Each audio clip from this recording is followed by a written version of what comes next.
bunch of MILF and underage teens. It's me, your favorite, the good old Master Bait. Very glad to be here today on this brand new episode of Fuck You!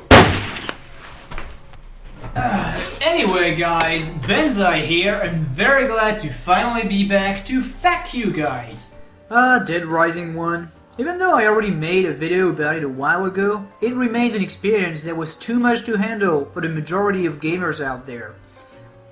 With Dead Rising 2 now available on different platforms and marketed to a broader audience, the progression has been made undeniably easier this time around. But that doesn't mean that you can't get away without getting fucked about a couple of things. Especially if you're a newcomer, most likely if you bought the game for PC or PS3. And anyway, it's fucking Halloween! So what better thing to do this weekend than fuck Dead Rising 2? Even though the big focus of this video is gonna be on how to beat the most annoying bosses, especially during your first playthrough, yet my first tip for you lovelies would actually be to not attempt the bosses nor the story during your first playthrough. Because I can hardly count how many times I have seen people complain about the time limit in a game. You know what guys? Do what you want the first time around. Go kill some zombies, level up here and there, explore the stores, and once you think you're ready for the main event, just die, save, and restart the story with the experience you've gained. That will make the game just that much enjoyable for newcomers. I guarantee it. It's just a fact. Okay, moving on to a boss a lot of people seem to complain about. Fucking Slappy! This little turd ball really isn't much of a pain once you know he will fall flat on his ass every time you'll jump and kick his face. Don't be afraid to rush towards him, as his flamethrowers are firing sideways anyway. Once he's knocked down, I recommend using either a nailed baseball bat or knife gloves, because they're both cheap to make and effective here. Just rinse and repeat until he's got his shit fucked for good, and most importantly, do that little slow-mo jump of victory. Yeah! Do you know what's even more my fetish than giant bubble-headed roller skating mascots? Twins. Especially when they're as hot as in this fucking game! Oh boy, no need to ask me if I want to fuck them. Truth is, they're a bitch. I mean really, they're a lot to handle. I mean really, they're hard to beat. The most important here is to focus on only one of them. Just pick the one you dislike the most, which boils down to know if you prefer your sexy, murderous, incestuous twin to be blonde or a brunette. The dynamite arrows seem pretty effective in that case, by the way, with the knife glove for combat. Just make sure you brought your own food and drink, because if you just start healing with the items you found in the club, you'll just get sick and puke your guts on the floor, leaving you open to attacks. Bottom line, bring the picnic, and don't forget your slow-mo victory jump. Yeah! By the way guys, all these tips are for you to share, so once the video is over, I deeply encourage you to go around and fuck your brothers and sisters.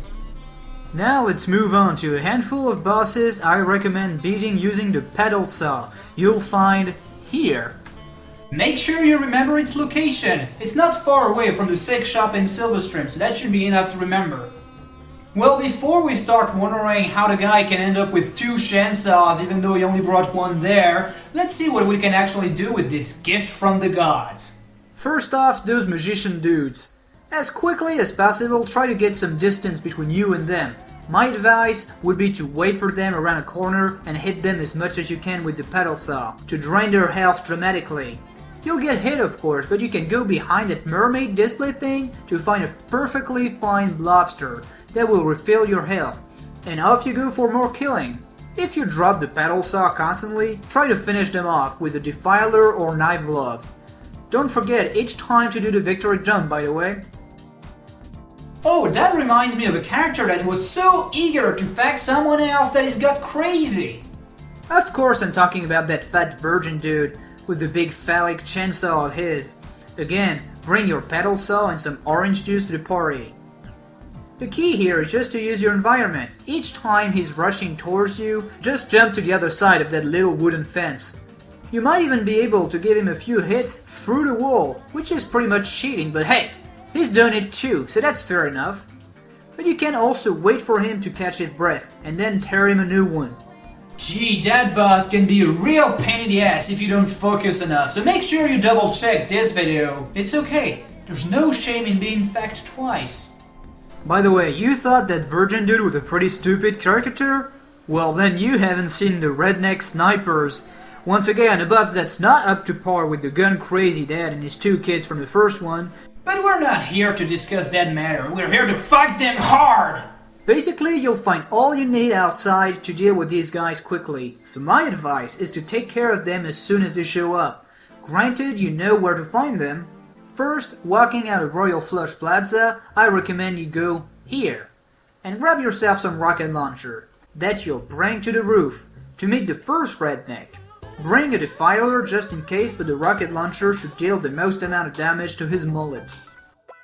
Don't even bother with the sniper rifle and move on to the specific location. Remember the pedal saw? Well, make one and bring it to that small maintenance corridor so you can climb up the ladder and meet up with the fat redneck. Remember to exploit the fact that they'll switch weapon if you approach them, and switch again when you take your distance. By jumping here and there, they'll be confused and vulnerable, and that's when you cut yourself some slices of fat southern bigot. Keep your battle saw, or make another one once you're back in the street, as you're pretty much invincible roaming around the zombies with the chainsaws turned on. Move on to that place where you just need to climb up and pay the third sniper a visit. Again, exploit the weapon switching reflex he has. Since this is a really close encounter, having a defiler or knife gloves for backup isn't a bad idea. As always, you'll find food next to the sniper guy to replenish your health after the battle, so don't dig into your orange juice too soon. The last one of them is found here, at that spot. Bringing the pedal saw will do plenty of good, as this one will barely acknowledge you at first, leaving open for a good deal of attacks before he actually starts fighting back. Biggest disappointment though, there's no slow-mo once you beat the last one, which means no victory jump. Aww. For fact's sake were these douchebags annoying. But don't worry, my lovelies, we're not done yet. Now I hope you're familiar with the Defiler, the overpowered weapon you can make out of the fire hacks found in the safe house and the sledgehammer found right next to the first workshop you encounter. It comes with a jump attack that will just become your saving grace on pretty much every bosses, for example that retarded postman here. And bam, free Zombrex for daddy. Make sure you have one as well against that Texas Ranger moron.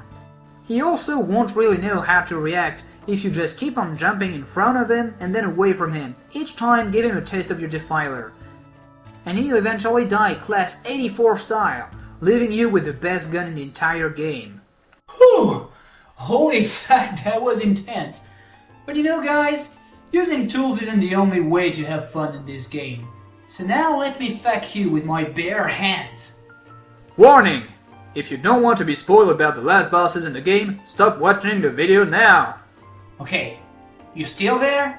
Ray Sullivan. So when you finally have to deal with Liam Neeson in person, aka Ray Sullivan, the first thing to do is to grab some of the fine food on the table near the entrance. You can bring weapons in all you want and climb up to him, and you'll soon enough find that he's pretty much immune to close combat weapons, and it's a pain in the ass to deal with him from distance, because he shoots back.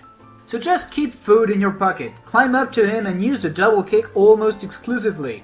It's a move you must have unlocked by then really, even during your first playthrough. Press and hold X or square or left click while you jump to slam your boots into the guy's face. Not only are you safer just jumping all the time, but when you'll hit, Ray will be knocked down. That's when you can use your standard kick or other moves. Heck, you could also bring a sledgehammer, that'd work. Only when he's knocked down though. If you don't deal with this guy carefully, he will fuck you hard, trust me. So just keep my advice in mind and fuck him until he won't feel the lower part of his body. No, really, he won't. Well, fucking Liam Neeson is pretty fun, I must admit. But it's not the real last boss of the game. TK. Finally we are talking about the last boss.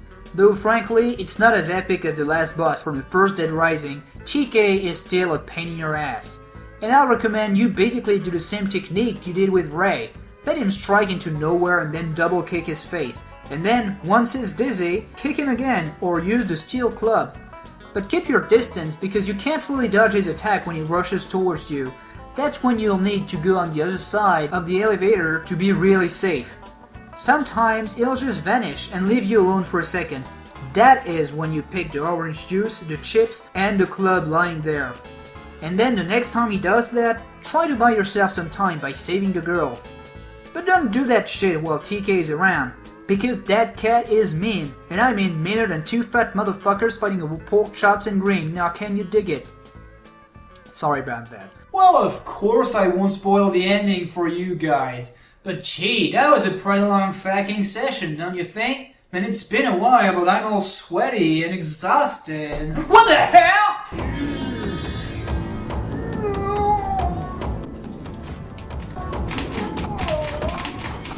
Fuck! Gee, I saw that coming. Well, I'm not without resources, zombie bait. Let me show you.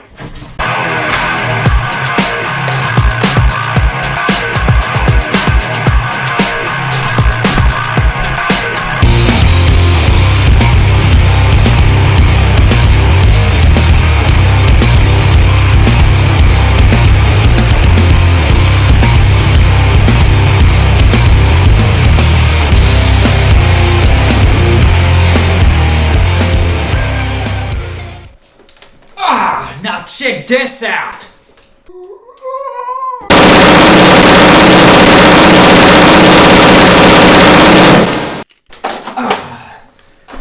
God bless duct tape. Chips.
I feel better now.